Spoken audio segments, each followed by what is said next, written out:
started, I'ma finish. Game one, I'm on the mission. Blues freedom, where I kick it.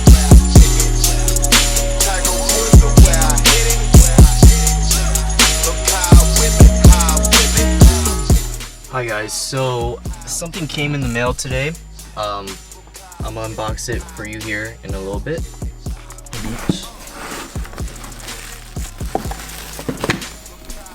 So this is what we got for the directs. These are supposed to go up to around -7. Hopefully you'll get rid of this like uneven look. And yeah, they look like.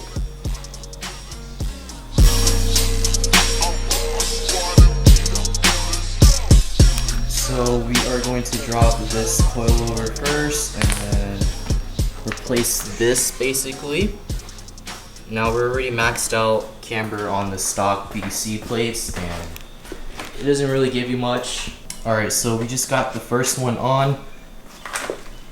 As you can see, there's already way more camber adjustment compared to the PVC ones over here. Yes. Alright, so we got this side on. I can already see a lot of toe out, but we are going to test fit the wheel. See how much camber we got. Oh, jeez, look at that. You can see that. Oh yeah. Just gotta fix the toe first. Yeah. Man, it'll look way better. There. Nice. Look how much clearance we got. Look. No more rubby scrubby. I know. Yay. Fix the toe, boys. Yes. I don't want to do it, but fuck it.